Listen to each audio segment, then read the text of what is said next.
I'd like you to think for a few moments about this photograph that was taken in the recent past in the African savanna. In this snapshot, we see a herd of zebras in the background, lots of tall grass. But the most striking thing that we notice in this photograph is a herd, a small population of gazelles happily grazing in the tall grass of the African savanna. Not seen in this photograph, but very possibly lurking nearby, might be a group of hungry lions, perhaps a lone cheetah crouched low in the grass, ready to pounce. My question to you is, when we look at all of the gazelles in this herd, do you suppose that they all have exactly the same genes? Now, they're all members of the same species, of course, and in a herd like this, it's very possible that many of them are related. We may be looking at parents and offspring, maybe a couple of generations. We may be looking at animals that are siblings or cousins. So they do likely carry some of the same genes. But think about this. If a predator does approach on the distant horizon, as that predator moves towards the herd, are all of these gazelles equally likely to see that predator approaching? Do they all have exactly the same visual acuity, or do you think some of them perhaps have better eyesight than others? Are some of them more alert than others? Suppose the predator makes his or her move. Suppose that cheetah pounces and begins to chase the herd. As the gazelles run and attempt to escape predation, are they all going to run with the exact same level of speed and agility? Or are some going to be faster than others? Perhaps some will be slower. Will all of them have the same level of agility, the ability to quickly change directions? Or will some of them be a little more clumsy, a little more sluggish? Suppose the threat is less obvious. Suppose it's a virus or a bacteria or a parasite that begins to affect the herd, that begins to kill off some of the gazelles in this population. All they have is their immune system to fight against this threat. But do all the gazelles in this population have an equal immune system, an equal ability to fight off infections? Or do you suppose that some of them have genes that make their immune systems a little bit stronger than others? The real question is, when genes are passed on from these gazelles to the next generation, do all genes have an equal chance of being passed on? Or do some genes have a better, higher probability of being passed on, and do other genes have a lower probability that they will be passed on? And I think if you think about this objectively, using a little bit of common sense, it's pretty obvious that some genes are going to have a better chance of getting passed on than others. If this gazelle happens to have below average eyesight, or slightly below average speed and agility, or perhaps a slightly weaker immune system, then it may very well be that this gazelle, just because of its genes, doesn't survive long enough to be able to reproduce and pass down those genes to the next generation. But on the other hand, if this gazelle has genes for above average speed and agility and very, very good eyesight and a really strong immune system, then on average, you would expect a gazelle like that to live longer, reproduce more successfully, perhaps reproduce many times over several years, and pass down many copies of its genes. What I'm describing, of course, is a process called biological evolution, and specifically a mechanism for how evolution occurs, one that was first proposed by Charles Darwin, called natural selection.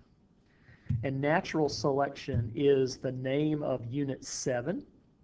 In this first lesson, we are going to discuss material covered on pages 382 to 386 in the Campbell Biology in Focus textbook. And the title of this lesson is Descent with Modification by Natural Selection. Biological evolution is defined as change in a population, such as that small herd of gazelles, or change in a species of living organisms over time. And one of the most important fundamental concepts about evolution to understand is that individuals do not evolve. Evolution is something that happens to a group of organisms, a population of organisms, or an entire species of organisms, but an individual gazelle, or an individual human, or an individual fruit fly cannot ever evolve.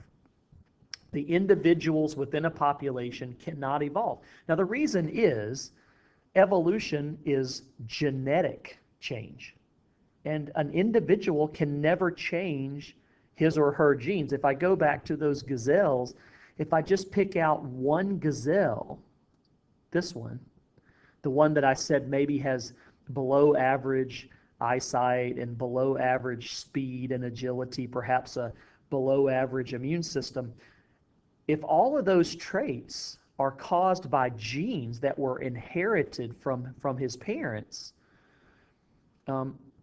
this individual gazelle can never change those genes. He will die with the same set of genes that he was born with. And of course, that's true of all individuals. That's true of you and me. Individuals will someday die with the same genes with which they were born. But individuals do contribute to the evolution of a population because each individual will either survive and reproduce and pass on the genes, or that individual will not survive long enough to reproduce and therefore not pass down its genes. Therefore, in the next generation, the genetic makeup of the population will almost certainly be different than the current genetic makeup. Okay, let's look at a specific example of how evolution occurs, and specifically Darwin's mechanism of natural selection. Antibiotics, of course, are a very important classification of medicine, widely used since the 1940s, and antibiotics have saved many, many, many millions of lives. And they're really good because they allow us to treat bacterial infections that are making us sick. But what this graphic shows is that the use, and certainly the overuse of antibiotics, can actually be a bad thing because it causes bacterial populations to evolve in ways that make them more difficult to treat. So whenever you take amoxicillin or penicillin or any of those antibiotics prescribed by your doctor, what that medicine is doing is it's killing most of the bacteria that have infected your body. All of these bacteria shown in yellow are going to be easily killed by the antibiotic. But there's always going to be a very small percentage of bacteria that just happen to have genes that make them resistant to that particular antibiotic. In other words, they can survive. They're not going to be killed by the antibiotic. So yeah, you're killing maybe 99% of the bacteria that are making you sick, but among the survivors are going to be a very, very tiny number of resistant bacteria. And so after you stop taking the antibiotic, of course, those few survivors start to reproduce. And as the population of bacteria grows large again, you see what happens. Now the percentage of resistant bacteria is very high, and there's only just a few non-resistant bacteria. So that means the next time you take that same antibiotic, it's not going to be nearly as effective at treating that infection as it was before. So the doctor's either going to have to prescribe a higher dose or maybe a different antibiotic altogether. And when antibiotics are overused, the process of natural selection allows bacteria to evolve and adapt so that they can survive and not be killed by that antibiotic. So we actually do ourselves a disservice when we overuse or when doctors overprescribe antibiotics. There can be negative consequences of that. So we're going to be talking a lot about Charles Darwin in this lesson and throughout this unit. Most folks realize that Charles Darwin is associated with this concept or this theory of evolution. A lot of people misunderstand, though. Darwin was certainly not the first person to talk about evolution. He was not the first to propose the idea that species might change over time. But Darwin is known and is someone that we study today because he is the first to propose a viable mechanism for how evolution occurs. He didn't just say, hey, species change over time. He was able to explain how they change, the driving force that causes life to change over time is this concept known as natural selection. So Charles Darwin described evolution as descent with modification. That's a phrase he used a lot. He proposed natural selection as the natural force that drives evolution. And it works like this. Organisms, like think about those gazelles in the picture that I showed you, the ones that have more favorable traits, speed, agility, good eyesight, strong immune system, have an advantage within the local environment. So chances are they're going to live longer, they're going to be more likely to reproduce and reproduce successfully. And when they do that, they pass down their favorable genes to the next generation. And of course, you flip that around, the ones that don't have those favorable traits, the ones that are slower, less agile, poor eyesight, weak immune system, they tend to not live as long and not reproduce. And so those genes don't get passed down as readily. And so over time, genetic change begins to occur at the population level. Now, this is an important thing, I think, to sort of say early on in this unit.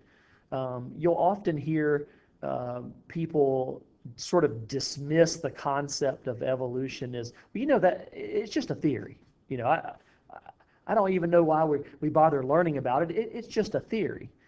And that phrase, just a theory, shows a fundamental misunderstanding of how the word theory is used in science. It's important to realize in the context of science, a theory is not just an opinion. It's not just a hypothesis. It's not just a possibility. In science, the word theory refers to a widely accepted idea that is supported by an enormous body of evidence, including experimental data or observations. Another way to say it, a scientific theory is a comprehensive explanation of an important feature of nature. And it's supported by facts gathered over usually a very long period of time. So it's not just a hunch, it's not just a hypothesis, it's not just something that a couple of scientists dreamed up. It's something that's very well supported by a large body of evidence. And most people, I think, don't fully appreciate that's what we mean when we call something a theory in science. It means we're pretty darn sure about it. There's really not a whole lot of reason to doubt it. Okay, so I mentioned Charles Darwin earlier. We're going to learn a little bit about Darwin's life and about the experiences and observations that he personally made that led him to this groundbreaking concept called natural selection. So it's important for us to realize, looking back, that for a very long time, and all the way up until about the middle part of the 1800s, most scientists around the world, not just lay people on the street, but actual scientists, most of them were convinced that all species on Earth, every plant, every animal, every fungus, had remained unchanged since its creation. That every species that we see on the Earth today has always existed in that same form since the beginning of life on Earth. Charles Darwin thought exactly that initially. Darwin was born in 1809, and as a child he developed a very keen interest in nature. He loved to fish and hunt and collect insects. He loved reading books about nature. Charles Darwin's father was a well-known physician, and he pretty well picked out medicine as a career for young Charles to pursue. He enrolled Charles in medical school. Darwin did not think much of his medical training. He found the lectures to be incredibly boring, and whenever he had to go and observe surgeries, part of his medical training was to watch live surgeries being performed. This was in the days before proper anesthesia, so the patient was usually fully conscious while the surgeon sawed and cut through the bone, and it was just horrifying to watch the patient just writhing in anguish during the surgery. And Darwin just found it very, very difficult to deal with, and so he dropped out of medical school in 1827.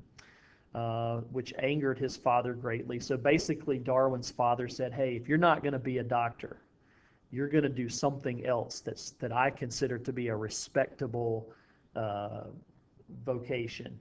And so he promptly enrolled Darwin in Cambridge University to pursue a degree in theology, religion. And that's exactly what Darwin studied. Now, he also studied science and mathematics, but his major was in theology, and he decided that he would pursue a career as an Anglican pastor. But he did maintain a strong interest in plants and animals. Now, as fate would have it, Charles Darwin never did actually serve as pastor of a church, because right after he graduated from college, he received a recommendation from one of his college professors for a job. I use the term job loosely. It was an unpaid position, but it was a chance to sail around the world to see the world, because Darwin had never left his native country of England. And it was a chance to do what Charles Darwin loved most, That is to be in nature, to observe nature, to learn more about plants and animals. So the job involved being a naturalist, a field biologist, if you will, on board a sailing ship called the HMS Beagle. This was a government funded 5-year expedition to chart poorly known stretches of the South American coastline. So the idea was the folks in England wanted to have better maps so that they could travel back and forth to do trade with South America. And so that was the real mission of the trip, but they needed somebody on board that ship who could collect specimens of animals and plants and document observations of nature to bring things back to the British Museum to put on display. And so that was going to be Darwin's job. And so they set sail in 1831 from England, sailed southwest across the Atlantic, spent a great deal of time along the coastline of South America, including over on the west coast side of South America. They spent a lot of time around this little cluster of volcanic islands called the Galapagos Islands, about 600 miles off the coast of Ecuador, right on the equator. And a lot of the interesting observations made by Darwin were made there on the Galapagos. Eventually, they sailed around the world, around the coast of Australia, the tip of Africa, back to South America, and eventually back to England. So it's about a 5-year journey, the adventure of a lifetime for a young, fresh out of college Charles Darwin. So I want to talk just a little bit about some of the many observations that Darwin made on his journey on the HMS Beagle, because many of these observations sort of indirectly led to his future writings about evolution and natural selection. So among the many, many things that Darwin observed and wrote about in his journal, he noticed that Brazilian species, animals and plants that in Brazil, were very well suited to their humid jungle habitats where they lived. But then when he went to Argentina, which is more open grasslands, not nearly as humid, not quite as warm, not as much rain, those species were very well suited to that habitat, which was very different from the jungle habitat. And the species in the Andes Mountains, way up in the high altitudes of those mountains, were very well suited to their peculiar cold mountain habitats. And they were very, very different from the species that he found in other parts of South America.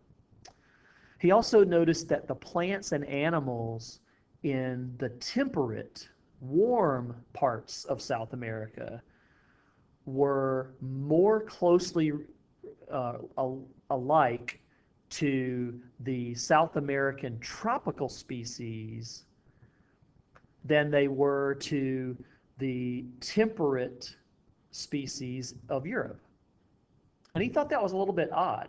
You know, if there are plants and animals in, temperate means not too hot, not too cold, kind of like where we live in our part of North America.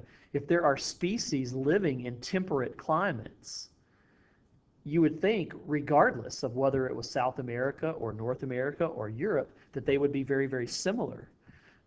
But he, in fact, noticed that they have more in common with the tropical species that lived nearby on the same continent. And so he didn't quite know what to make of that, but he thought it was interesting and worth noting. But probably among the more odd observations of Darwin were when he went walking up in the top of the Andes Mountains at the high altitudes. He found fossils that very clearly were fossils of ocean organisms, clams and oysters and crabs and things like this. And he wondered, what is this ocean life doing way up in the tops of the mountains, nowhere near the ocean? And he realized that even though these were mountain peaks, they must have been part of the ocean floor at some point. He realized for the first time in his life something that very few people during this time realized at all, was that the earth has not always been like it is today. The earth that we see when we look around us has not always looked like this. That the earth apparently has undergone lots of change. If ocean seabeds have lifted up to form mountain ranges, the earth must be a really old, constantly changing place. So that was pretty big. And perhaps the most famous of observations that Darwin made involved, as I stated before, the Galapagos Islands. And he was particularly fascinated by little birds that he saw on the Galapagos. He didn't know they were finches at the time, but when he brought the specimens back to England, local ornithologists, bird experts, were able to identify them as finches. But what Darwin noticed was some of these little birds had beaks that were specialized for eating cactus. They would eat the berries and the flesh of the cactus plant. And other finches had beaks that were almost tweezer-like for picking insects out of the bark, and they would eat bugs exclusively. And then there were other finches that were seed crackers, and they had really thick beaks for cracking seeds. But what was surprising was Darwin realized all of those finches, the cactus-eating ones and the insect-eating ones and the seed-eating ones, all seem to be really closely related to one species of bird that lived on the mainland 600 miles away in South America. And so we now sort of refer to all of these finches. There's 13 species of them on the Galapagos Islands. We refer to them collectively as Darwin's finches. And you can see that they each have, we're just looking at 3 of the 13 species here, but some of them have beaks that are specialized for eating cactus flesh and cactus seeds, or fruits, excuse me. And then some of them have very thin, tweezer-like beaks for eating insects, and some have great big, stout, strong beaks for cracking seeds. But Darwin correctly hypothesized that all of these 13 species, and including these 3 categories that we see here, all seem to have descended from one species of South American finch that has, kind of a non-specialized sort of mediocre beak. And so Darwin began to wonder about this. He began for the first time in his life to suspect that species are not unchanging. He began to suspect that maybe species do change over time. Maybe new species form from previous species. And eventually he would start to wonder, how does that happen? How is it that a few of these birds, this South American ground finch, if just a few of those birds colonized tiny islands 600 miles away from their homeland, how did they then change to go from one species to 13, to go from one beak morphology to 3 different distinct beak morphologies in order to be well adapted for life on these islands, well adapted for food resources that were available in this new island habitat? How does that change occur? Darwin began to wonder. As Charles Darwin was mulling these thoughts over and trying to make sense out of what he was seeing, while on the voyage, on the Beagle, we know that Darwin read a book called The Principles of Geology. We know this because he talked about it in his own journal writing. The book was written by a geologist named Charles Lyell.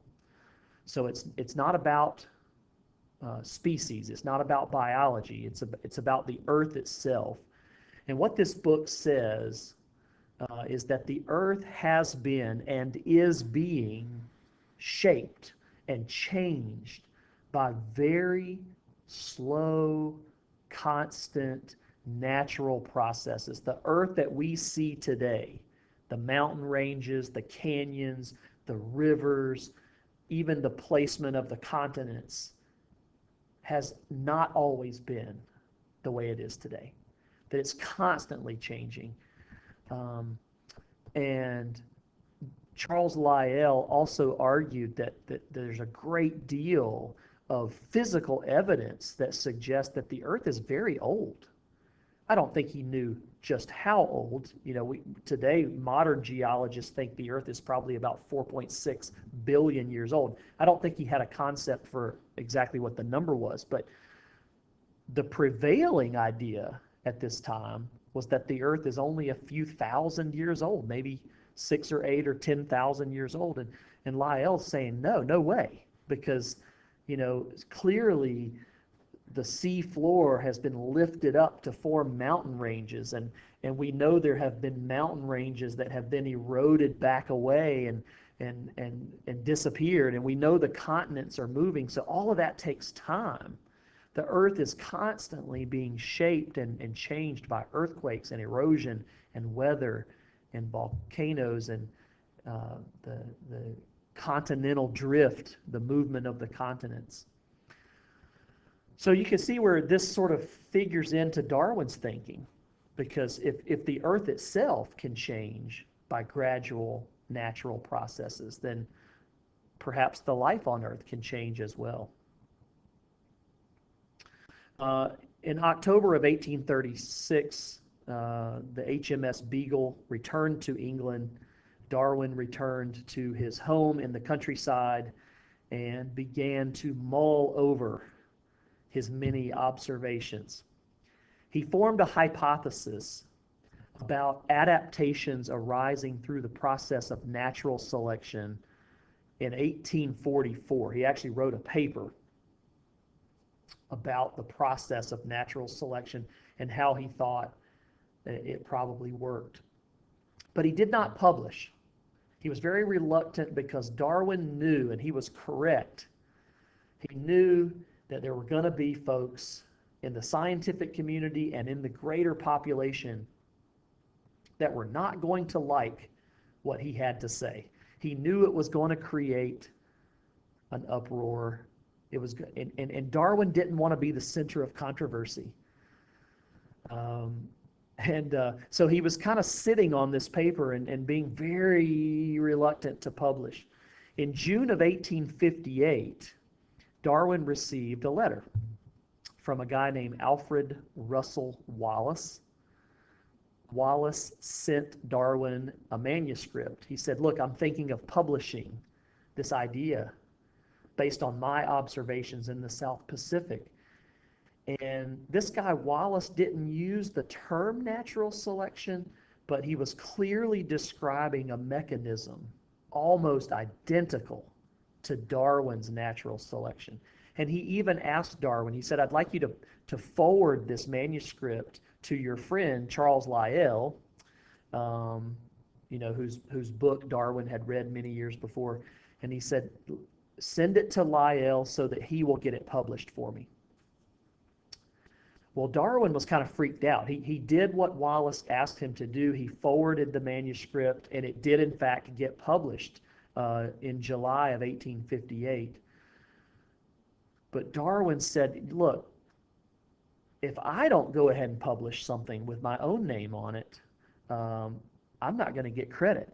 This guy Wallace is going to steal my thunder. And so this is really what eventually prompted Darwin to go ahead and fully flesh out the concept of natural selection, put it on paper, not just in a small research publication, but in a major book form. And so And so um, eventually Darwin did publish his book called On the Origin of Species by Means of Natural Selection, and it was published in 1859. Um, it's worth noting that Alfred Russel Wallace himself insisted that Darwin be regarded as the main architect of natural selection. Even though technically Wallace published first, he said, look, Darwin deserves the credit for this because he's done a much better job describing how this works, and he has much more evidence to support, um, his claims. And so that's really, I think, why we remember Charles Darwin, and most people have never heard of Alfred Russel Wallace. So what exactly did Charles Darwin have to say in his book on the origin of species by means of natural selection? Darwin argues that descent with modification by natural selection explains three fundamental things in biology. It explains the unity of life. Now, when we say unity of life, that just means that even though there's a lot of different kinds of life on Earth, there's plants and animals and fungus and bacteria, they all have an astonishing amount of things that they share in common. All life is made of cells. All life uses DNA as its genetic material. All life is capable of reproducing, of processing energy, and the fundamental pathways that we use to process energy are the same. And so that's the unity of life. It also, descent with modification by natural selection also explains the diversity of life. How we came to have so many different kinds of life on Earth. And it explains the striking ways in which organisms are suited for life in their particular environments. The unity of life exists, Darwin argues, because all life on Earth is ultimately descended from a common ancestor that lived in the remote past. Now, that was a groundbreaking idea. Other people had proposed that life can change. Other people had proposed that maybe new species form from previous species. But this concept that all life on Earth, plants, animals, fungus, bacteria, all sprouted from one original common life form, that was pretty groundbreaking, and you better believe it was controversial. Darwin said all the descendants of that original ancestor lived in various habitats and gradually accumulated adaptations to allow them to survive and reproduce successfully within their unique habitats.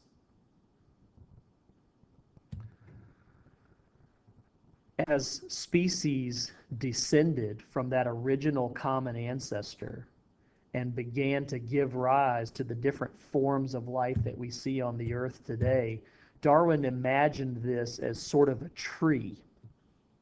And I've always loved this photograph. This is from Darwin's actual journal writing, his sort of sketching out his ideas that he eventually published in The Origin of Species. So this is in Darwin's own handwriting. You see this sort of the trunk of the tree with branches coming off the main trunk and smaller branches coming off.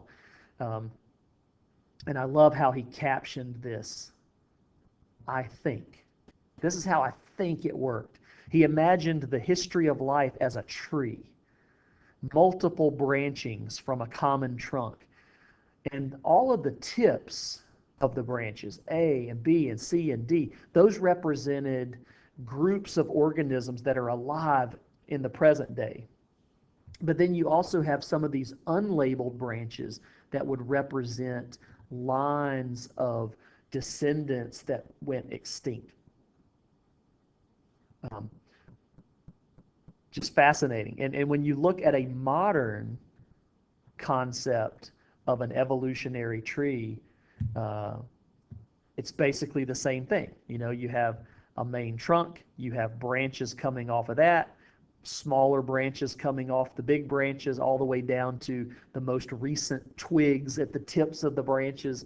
This particular example is showing the three modern day species of elephants that live on the earth, and it also shows their evolutionary ancestors, many of whom have gone extinct many years ago, many millions of years ago.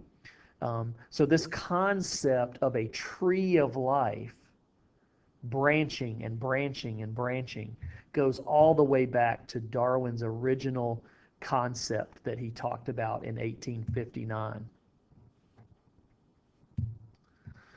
One of the things that Darwin talked a lot about in his book is how the process of natural selection, which Darwin is proposing as the mechanism for evolution, how similar that is to a known process called artificial selection. Now, artificial selection is something that we don't have any doubt about. I mean, everybody agrees that humans have changed animals and plants through domestication, through controlling the breeding of various organisms. Some of the striking examples of this are all the different breeds of domesticated dogs, from Chihuahuas to German Shepherds to Labrador Retrievers, Great Danes. They all started out 10,000 years ago as wolves, and humans began domesticating wolves and then selecting particular traits that they wanted to breed for. So if I want, you know, some powerful, strong, muscular dog to pull my dog sled, then I'm going to choose only the strongest, most muscular wolves, and I'm going to breed those together, and I'm going to do that generation after generation after generation. If I want a small lap pet, then I'm going to choose the tiniest, frailest, most lightweight wolves, and I'm going to breed those together, and I'm going to do that generation after generation after generation.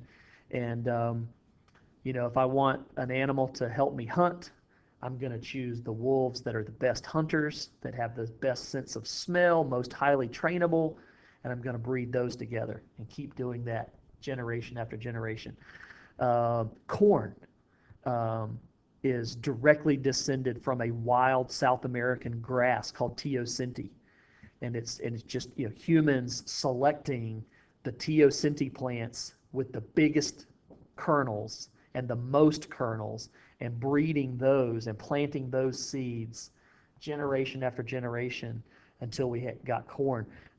Famous example of this is all these types of plants that we eat today, like kale, Brussels sprouts, yuck, cabbage, broccoli, kohlrabi. I'm not even sure I said that one right. But, you know, these are all of these plants that we domesticate, that we grow on farms today. All of them descend from one wild plant called the wild mustard plant. Humans began cultivating this plant about 10,000 years ago. And if you select the biggest, leafiest plants and you only plant those seeds, the ones that have the biggest, showiest leaves, and you do that generation after generation after generation, you end up with kale. If you choose the ones that have a big apical bud up at the top, you'll eventually end up with a plant that looks like this, and we call it cabbage. Or if you choose the ones that have the most densely clustered flowers, you'll get broccoli.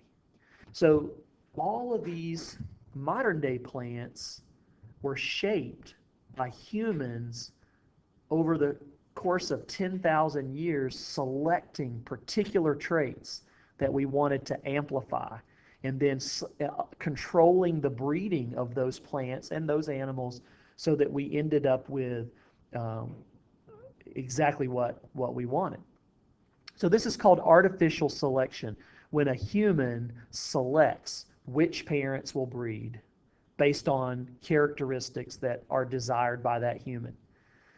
And it allows the species to change over just several generations in striking ways. And Darwin said, hey, natural selection works the same way, but instead of a human controlling which gazelle breeds, for example, it's nature, right? It's the predators, it's the disease causing organisms, it's all the things that you have to deal with in nature that's going to select which parents breed. Obviously, it'll be the ones that, can survive, right? The ones that are fast and agile with good eyesight. Those are the ones that breed.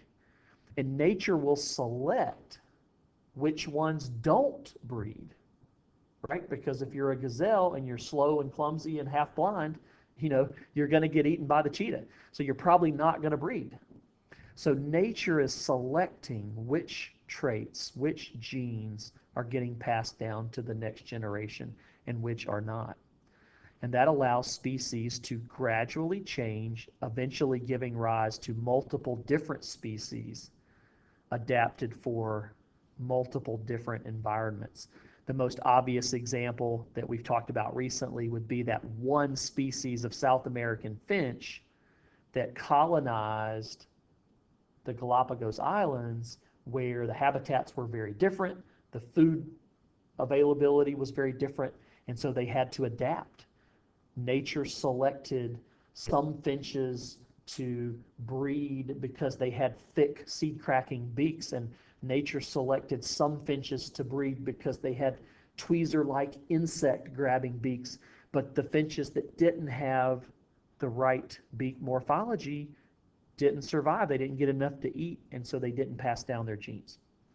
So Darwin used artificial selection as a way to help his readers understand how natural selection works. In the book, Darwin states two key observations, and then he describes the inferences that he drew from those observations. Observation number one, members of a population often vary in their inherited traits. Different color fur, different levels of speed, different acuity of eyesight, immune system, all those things we talked about with the gazelles. Observation two, all species can produce more offspring than their environment can support, and many of these offspring fail to survive and reproduce. So if we look at this population of what I call ladybugs, I think they're actually called ladybird beetles, but I call them ladybugs. We see there's a lot of variety of colors and spotting patterns. So they're not all genetically the same. And we also see as this fungus releases its spores, just how many millions of potential offspring are in that spore cloud. Most of them are not going to survive. The ones that survive are going to be the ones that have the best genes for that particular habitat. Inference number one, individuals whose inherited traits give them a higher probability of surviving and reproducing in a given environment tend to leave more offspring than do other individuals. And here's a term that you need to get used to. It's called fitness. An organism has greater fitness if it does a better job getting its genes into the next generation. So fitness in the evolutionary context, it doesn't mean like how good a shape are you in, how many push-ups can you do, how fast can you run the 40. No, fitness means how successful are you at getting your genes into the next generation. Inference number two, this unequal ability of individuals to survive and reproduce will lead to the accumulation of favorable traits in the population over generations.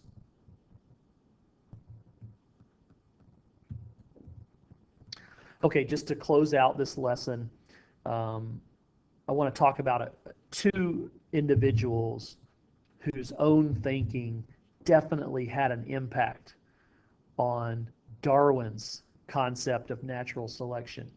In addition to the huge collection of Darwin's own observations and evidence of evolution driven by natural selection, Darwin's thoughts as he prepared to write his famous book on the origin of species, those thoughts were shaped definitely by two particular scholars whose publications Darwin is known to have read. He definitely read the book by Charles Lyell while he was on the HMS Beagle, and sometime subsequent to that, he read an essay by a famous economist named Thomas Malthus. And each of these men had developed concepts that sort of fed right into Darwin's thinking about how species evolve. So we already talked about Lyell. Lyell advocated a concept called uniformitarianism, which is a great big word that just means that the earth has been and is being shaped and changed by very gradual, constant, natural processes. The earth is very old, and it hasn't always existed exactly as it is today. It has changed and shaped over time. Thomas Malthus was an economist, and he wrote an essay that Darwin read about human suffering and about how most of the problems that cause suffering amongst our own species, things like disease and famines and war, almost all of that results from the human population's potential to increase faster than food supplies and other resources. The reason we suffer as a species is because our population is growing faster than our ability to get what we need. And Darwin realized that that's not just humans. That's a sort of a universal thing in nature. It's true of all species. Species tend to produce way more eggs than they need to. Plants make way more seeds than can possibly sprout and survive. Only a tiny fraction of the eggs laid, only a tiny fraction of the young born, only a tiny fraction of the seeds spread live long enough to grow up and produce offspring of their own. So most of them die. Most offspring don't survive. Nature is a rough place. And Darwin realized what that leads to is it leads to intense competition for resources, intense competition to find a mate, intense competition to get enough food, and only the organisms that have the best genes that are well suited for their environment are going to survive. It's not just random chance who survives and who dies. It's based on genes. It's based on these traits.